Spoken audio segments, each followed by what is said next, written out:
Grande joie, oui, grande fierté, absolument. Alors, fierté collective, parce que c'est au nom des 4500 salariés du groupe Gerflor.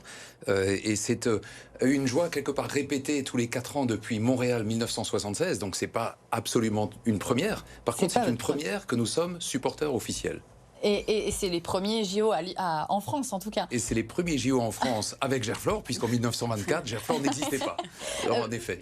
Pour quel sport, quel terrain allez-vous fournir vos sols? C'est pour les compétitions, mais aussi pour des entraînements? Oui, exactement. Alors, c'est déjà pour les Jeux olympiques. On va fournir les terrains de compétition de volley-ball et de handball, et des terrains d'entraînement de basket, de boxe, de badminton.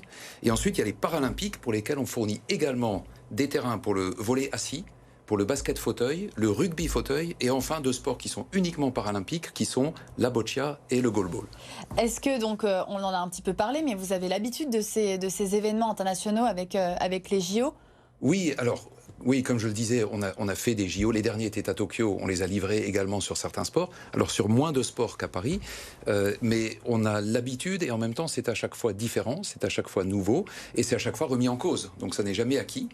Et là, en l'occurrence, à Paris, il y a des défis. Il y a à la fois une facilité parce qu'on est en proximité, mais il y a aussi un certain nombre de défis liés à la configuration des salles qu'on a relevés et qu'on a surmontés. Avec justement, plaisir. là, comment vous fabriquez ces sols? Les JO vous demandent un cahier des charges spécifique. Comment ça se passe? Oui, alors ce sont des sols sportifs pour l'événementiel qui sont comparables à ceux qu'on fournit aux championnats du monde ou d'Europe, d'autres sports. Par exemple, l'équipe de France féminine a gagné les championnats du monde de handball récemment sur des sols Gerflor. Donc ils sont assez comparables à ceux qu'on va livrer à Paris pour le handball. Par contre, il y a des spécificités, par exemple pour les sports paralympiques. Il faut encore plus d'absorption de choc, donc encore plus de confort pour les athlètes. Et donc, il y a des combinaisons de surface et de sous-construction, donc de planchers qu'on met en dessous, qui sont particulièrement étudiées pour la pratique du handisport.